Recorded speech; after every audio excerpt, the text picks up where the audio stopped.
Innal hamdalillah nahmaduhu wa nasta'inuhu wa nastaghfiruh wa na'udzu billahi min sururi anfusina wa min sayyiati a'malina may yahdihillahu fala mudhillalah wa may yudlil fala hadiyalah. Asyhadu an la ilaha illallah wahdahu la syarikalah wa asyhadu anna Muhammadan abduhu wa rasuluh alladzi la nabiyya ba'dah amma ba'du. Sidang Jumat yang dimuliakan Allah Subhanahu wa taala, alhamdulillah atas izin Allah kita sekalian masih diberikan kesempatan untuk bisa melaksanakan perintah Allah Subhanahu wa taala, ibadah Jumat di hari Jumat terakhir di bulan terakhir, bulan 12 bulan Desember, di penghujung akhir tahun 2023. Bagi kita sekalian, ini merupakan nikmat yang luar biasa besar, di mana mudah-mudahan nikmat ini mampu kita syukuri. Amin ya Allah ya Rabbal Alamin. Sidang Jumat sekalian, pergantian tahun bagi kita itu bukan peristiwa yang istimewa, peristiwa yang luar biasa. Itu kejadian yang biasa saja. Pergantian tahun bagi kita yang memahami agama itu tidak berbeda dengan bergantinya bulan, tidak berbeda dengan pergantian minggu, tidak berbeda dengan pergantian hari, pergantian jam, pergantian menit dan detik. Yang membedakan itu semua hanya akumulasi. Hanya akumulasinya saja. Disebut 1 menit itu adalah hitungan. Detik, kalau sudah 60 jadilah 1 menit. Menit, kemudian kalau sudah 60 jadilah 1 jam. Itu namanya akumulasi. Jam, 24 jam jadilah sehari semalam. Sehari semalam, 7 kali akumulasi jadilah 1 minggu. 1 minggu, 2 minggu, 3 minggu, 4 minggu, jadilah 1 bulan. 1 bulan, 2 bulan, 3 bulan, 12 bulan, jadilah 1 tahun.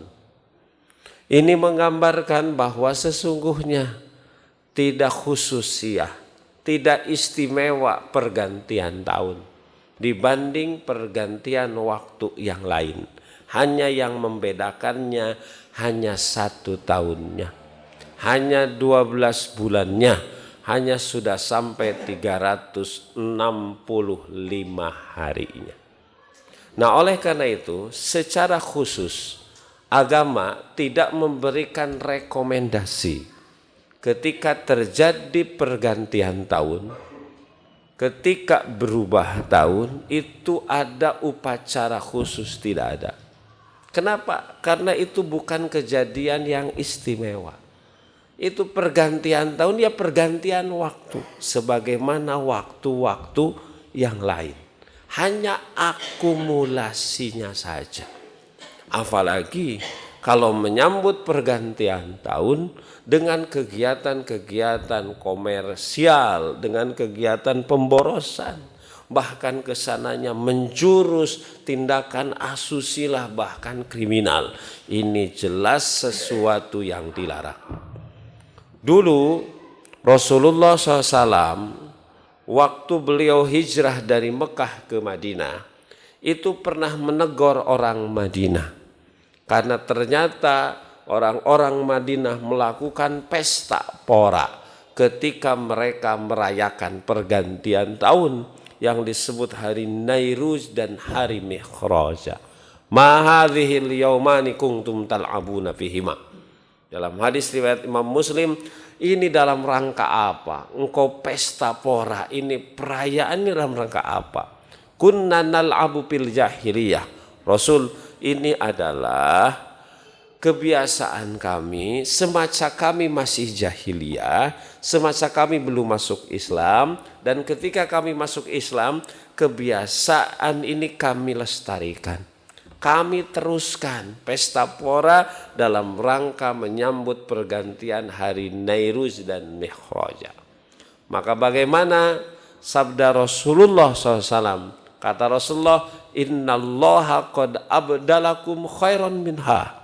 Allah mengganti perayaan kalian dalam menyambut pergantian tahun dengan hari yang lebih bagus. Apa? Idul Adha wa Idul Fitri. Itulah hari raya besar kita umat Islam. Di sisi lain, sidang Jumat sekalian, kenapa tidak ada perayaan khusus dalam mengganti pergantian tahun? Di samping alasan-alasan yang tadi, justru hakikatnya ketika kita berganti dari tahun 2023 masuk 2024, secara hitungan kuantitas bilangan bertambah. Kalau yang usianya 50 jadi 51, yang usianya 55 jadi 56, yang usianya 60 jadi 61, demikian seterusnya. Tapi justru yang jadi masalah hakikatnya, jatah hidup kita di dunia semakin berkurang. Inilah hakikatnya. Makanya jangan bergembira, apalagi diisi dengan kegiatan pesta pora, menghabiskan dana besar, apalagi melakukan tindakan-tindakan pelanggaran asusila. Gitu. Kenapa? Hakikatnya ganti tahun, nambah umur, maka jatah hidupmu bukan bertambah, berkurang. Kalau ditakdirkan usianya 60 tahun, sekarang sudah 50, ganti tahun itu 51, jatah tinggal 9, tambah lagi tahun 52, jatah semakin tanggal 8, demikian seterusnya. Seperti kita mau berangkat ke Bandung, maka semakin kita jauh meninggalkan tempat tinggal, maka semakin dekat pada tujuan. Ganti tahun semakin dekat pada akhir kehidupan kita. Makanya tidak layak dirayakan, apalagi berlebihan sampai melanggar aturan, apalagi syariatnya tidak ada. Sidang Jumat yang dimuliakan Allah Subhanahu wa Ta'ala, orang-orang Yahudi adalah orang-orang yang sangat rakus. Di samping kerakusan mereka merubah kitab suci sesuai dengan kadar nafsunya, mereka merubah yang halal jadi yang haram jadi yang halal sesuai keinginan nafsu. Tapi Quran menggambarkan kerakusan mereka adalah mereka mengharapkan, meminta kepada Allah Subhanahu wa Ta'ala, law yu'ammaru alfassanah, maka mereka meminta kepada Allah, kalaulah hidup di dunia bisa panjang sampai 1000 tahun. Jadi ingin hidupnya panjang, ingin hidupnya panjang. Padahal Rasulullah SAW menyatakan, a'maru ummati, umur umat kami rentang mabena sittin was sab'in, antara 60 sampai 70. Nabi sendiri usianya 63 tahun. Kalaupun ada yang lebih, jumlahnya tidak akan banyak. Karena hakikat panjang umur dalam agama kita adalah bukan panjangnya kuantitas, bukan panjangnya bilangan, lamanya hidup di dunia, tapi bicaranya kualitas. Makanya Allah langsung menjawab. Ketika Yahudi meminta umurnya dipanjangkan sampai bisa hidup di dunia 1000 tahun sebagai bentuk rakusnya mereka akan kehidupan dunia, maka Allah menggambarkan, wa ma huwa bimuzahzihi minal adzab. Wahai Yahudi, kalau engkau aku berikan umur sampai 1000 tahun, tidak ada jaminan umur yang panjang bisa menyelamatkan dirimu dari siksa api neraka. Kunci umur itu adalah bagaimana umur kita bisa menyelamatkan kehidupan kita yang sebenarnya. Bukan di sini, tapi kehidupan yang sebenarnya nanti di sana. Allah menggambarkan bahwa manusia senantiasa mendahulukan kehidupan dunia. Wal akhiratu khairu wa abqa. Akhirat lebih bagus dan kekal. Bagus dan kekal. Namanya saja dunia. Dana yadnu dunia, artinya sebentar, tidak lama. Sesuatu pasti akan berakhir. Pasti di dunia akan berakhir. Nah, oleh karena itu, ini hakikat sebenarnya. Kehidupan itu panjang umur, maknanya adalah panjangnya kebaikan. Oleh karena itu, sidang Jumat yang dimuliakan Allah Subhanahu wa Ta'ala, jangan tertipu dengan waktu, jangan tertipu dengan usia, jangan tertipu dengan gantinya tahun. Maka kita harus merujuk apa yang difirmankan oleh Allah Subhanahu wa Ta'ala. Allah menyebut dalam Quran dua kalimat. Yang pertama, ada orang yang paling rugi, tapi ada orang kebanyakan nanti yang rugi. Ada orang yang paling rugi di Quran surat Kahfi ayat 103 sampai ayat 105. Allah menggambarkan, kul hal nunabbiukum bil akhsarina a'mala. Maukah kalian aku sampaikan siapa orang yang paling merugi, bukan rugi, tapi paling merugi dalam kehidupan di dunia. Alladzi dhalla sa'yuhum bil hayati dunya. Mereka yang dolla, mereka yang sesat amalnya dalam kehidupan dunia. Wa hum yahsabuna annahum yuhsinuna sun'a, tapi punya perasaan sudah melakukan kebaikan. Hidupnya yang sesat tapi menganggap ada dalam jalan yang lurus.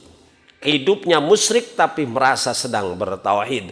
Dia pengkhianat tapi merasa sedang membangun. Dia orang yang merusak tapi merasa sedang membangun. Hidupnya ada dalam kesesatan tapi merasa ada di jalan lurus. Ini bukan rugi, tapi bil akhsarina a'mala. Orang yang paling rugi dalam beramal.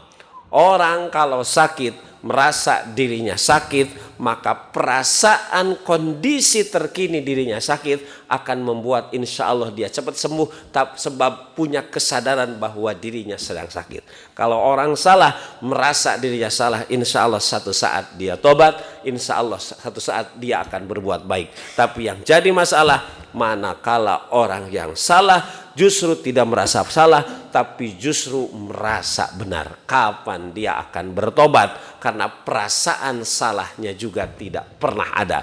Maka orang seperti ini disebut orang yang paling rugi. Alladzi dhalla sa'yuhum. Hidupnya salah, hidupnya tersesat, tapi hidupnya merasa benar, merasa ada di jalan yang benar dan lurus. Namanya juga dolla. Kita minta kepada Allah Subhanahu wa Ta'ala supaya ghairil maghdub, dijauhkan dari orang yang dibenci Yahudi, waladolin, dan orang yang sesat. Siapakah orang yang sesat? Yang tidak sampai pada tujuan. Mereka ingin selamat tapi celaka, mereka ingin masuk surga tapi justru digebrus karena neraka. Nah, oleh karena itu, sidang Jumat yang dimuliakan Allah Subhanahu wa Ta'ala, memasuki tahun baru, maka kita berdoa, kita berjuang jangan sampai termasuk golongan yang bil akhsarina a'mala. Orang yang paling merugi, dia senantiasa ahli bid'ah tapi merasa hidup dalam sunnah. Dia hidup dalam kegelapan tapi merasa seperti hidup dalam cahaya. Dia hidup dalam kesalahan tapi merasa senantiasa melakukan kebaikan dan kebenaran. Barakallahu li wa lakum.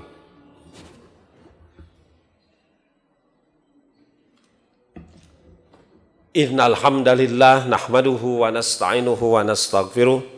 Wa na'udzu billahi min sururi anfusina wa min sayyiati a'malina. May yahdihillahu fala mudhillalah wa may yudlil fala hadiyalah. Asyhadu an la ilaha illallah wahdahu la syarikalah wa asyhadu anna Muhammadan abduhu wa rasul alladzi la nabiyya ba'dah. Amma ba'du. Sidang Jumat yang dimuliakan Allah Subhanahu wa Ta'ala, Ibrahim bin Adham, seorang ulama, seorang tabi'in, pernah menyatakan, Kalaulah waktu bisa ngobrol, bisa ngomong, maka waktu akan ngobrol, akan ngomong, menasehati kita berkait dengan waktu. Yabna Adam, ana khalqun jadid wa ala amalika syahid fatazawwad bi amalin salih fa inni la a'udu ila yaumil qiyamah. Ini nasihat waktu kepada kita. Kalaulah waktu bisa ngobrol, maka dia akan memberikan nasihat yang luar biasa. Yabna Adam, wahai manusia, kata waktu, ana khalqun jadid, aku adalah makhluk yang baru. Setiap pergantian waktu itu adalah baru, belum pernah datang sebelumnya dan tidak akan pernah ketemu dengan kita di waktu yang akan datang. Sekarang tanggal 29 bulan Desember 2023. Tahun kemarin ada 29 Desember tapi 2002. Tahun besok insya Allah ketemu 29 Desember tapi tahunnya 2024. Ana khalqun jadid. Setiap pergantian waktu itu adalah makhluk yang baru. Sekarang jam 12, tanggal 29. Kemarin jam 12 tapi tanggalnya 28. Besok jam 12 tapi tanggalnya 30. Ana khalqun jadid. Setiap pergantian waktu itu adalah makhluk yang baru. Kata waktu, wa ala amalika syahid, akan amal perbuatanmu akulah yang jadi saksi. Tidak ada seorang melakukan perbuatan, apakah baik, apakah jelek, di tempat yang gelap, di tempat yang terang, kecuali pasti di sana menggunakan waktu. Nah, oleh karena itu ada yang disebut dengan saksi putaran alam, putaran zaman. Maka itu akan ada di jam hari Jumat tanggal 29. Dari mulai setengah 12 kita sudah ada di masjid ini untuk melaksanakan sholat Jumat. Itu nanti videonya ada. Demikian kegiatan-kegiatan kita sehari-hari selama 24 jam. Apapun yang dilakukan itu pasti ada putaran alamnya. Kita terkadang lebih takut dengan CCTV yang ada di kantor, yang ada di supermarket, sampai tidak berani melakukan apapun. Ngupil saja nggak berani karena takut ada. Tapi terkadang manusia tidak takut ketika ada di tempat gelap untuk melakukan kesalahan, ketika jauh dari keluarga melakukan pelanggaran. Padahal doa Nabi Ibrahim di surat Ibrahim, Rabbana innaka ta'lamu ma nukhfi wa ma nu'lin wa ma yakhsha 'ala Allah min syai'in fil ardi wala fis sama. Rabbana, ya Allah, innaka ta'lamu, engkau maha mengetahui, ma nukhfi, apa yang aku sembunyikan, wa ma nu'lin, dan apa yang aku nampakkan. Wala yakhfa 'ala Allah, tidak ada yang tersembunyi di sisi Allah, apapun yang ada di langit dan apapun yang ada di bumi. Di depan rumah kita ada pohon. Kita tidak tahu yang punya pohon kapan berjatuhannya daun di pohon di rumah kita, di depan rumah, di belakang rumah kita. Tapi wa ma tasqutu min waraqatin, tidak ada daun yang jatuh dari pohonnya illa ya'lamuha, Allah maha mengetahui. Sidang Jumat yang dimuliakan Allah, wa ala amalika syahid, atas amalmu waktu akan menjadi saksi. Di menit sekian, detik sekian, di tempat ini si A melakukan ini, si B melakukan ini. Wa ala amalika syahid. Maka waktu memberikan nasihat, kalau ingin selamat, fatazawwad bi amalin salih, isi aku dengan amal yang saleh. Sebab fa inni la'ud ila yaumil qiyamah, karena aku tidak akan kembali lagi kepada kalian sampai datangnya hari kiamat. Itulah nanti yang disebut oleh Allah dalam surat Wal Asri, innal insana lafi khusr. Wal asr, asar itu apa? Waktu asar, waktu setelah duhur sebelum asar, benar. Tapi asar itu artinya, arti awalnya adalah hasil perahan, hasil peretan. Kalau kita mencuci pakaian sebelum dijemur, maka diperas dulu airnya, namanya asar. Kalau kita umpamanya memetik kelapa yang sudah tua kemudian diparut, maka kita akan ngambil airnya, air santan diperas. Nah, hasil perasan air santan namanya asar. Kapan orang mendapatkan hasil dari pekerjaannya? Ketika dia memeras otak, memeras keringat, memeras badannya sampai keluar. Kapan para pegawai umpamanya yang gajinya mingguan, hari Kamis, kapan dia mendapatkan hasil dari hasil usahanya? itu nanti digaji di waktu asar. Ketika meminta di waktu duha, di waktu duhur, pasti kita menolak. Tapi kita berikan gaji di waktu asar karena dia sudah memeras otak, keringat, dan tenaganya. Orang akan mendapatkan hasil, metik hasil ngalah buah di waktu asar. Kalau usia di usia 50 tahunan, 40 tahun. Apa yang kita miliki, aset yang kita miliki, ilmu yang kita miliki saat ini, itu adalah hasil perjuangan di waktu fajar, di waktu duha, di waktu duhur. Maka hasilnya akan terlihat di waktu asar. Wal asri, setiap orang yang berjuang mati-matian, lapi husrin, semuanya ada dalam kerugian. Jangankan yang berjuang biasa-biasa, yang mati-matian dihempas ombak, menguncang badang, dilandai duka dan derita sampai dia mati hasil ngalah buah, itu lapi husrin, semuanya rugi. Illalladzina amanu, kecuali perjuangannya memakai iman. Kalau tidak memakai iman, rugi. Nanti cek surat Nur ayat 39. Innalladzina kafaru, orang kafir, a'maluhum kasyarab, amalnya seperti orang yang sedang kehausan. Yahsabuhu dom'anu ma'a, orang yang sedang kehausan di panas yang terik, melihat di kejauhan seperti air, padahal dia fata morgana. Hatta idza jauh lam yazidhu syai'a, sampai dia berlari ke tempat di mana di sana dianggap air, ternyata jong, tidak dapat apapun, kosong melampung.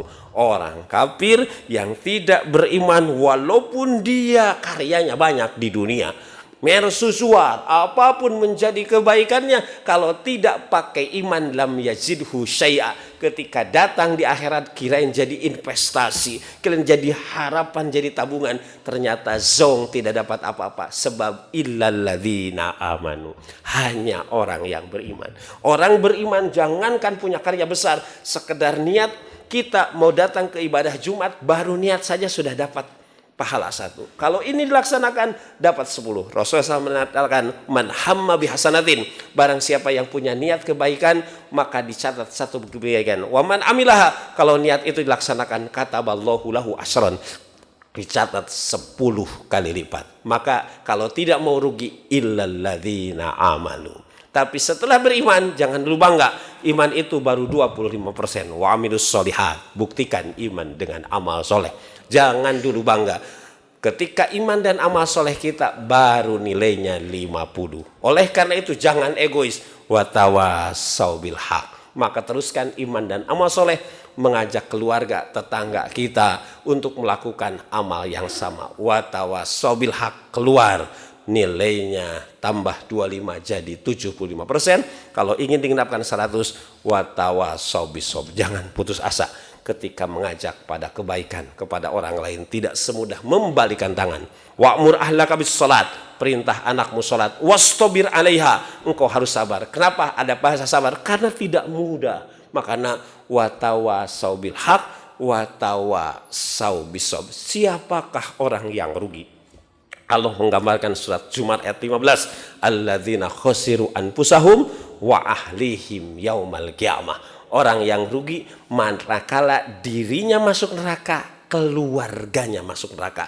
Itulah dzalika huwal khusranul mubin. Itulah kerugian yang sebenar-benarnya. Makanya ku anfusakum wa ahlikum nar. Sidang Jumat yang dimuliakan Allah Subhanahu wa taala. Allah banyak memberi nikmat, banyak memberi kesempatan waktu kepada kita sekalian, termasuk kita bisa mengakhiri tahun 2023. Mudah-mudahan ini dijadikan pelajaran sehingga menatap 2024 kita harus lebih baik. Itulah yang disampaikan oleh Rasul. Siapakah manusia terbaik? Man tola umuruhu hasuna amaluhu.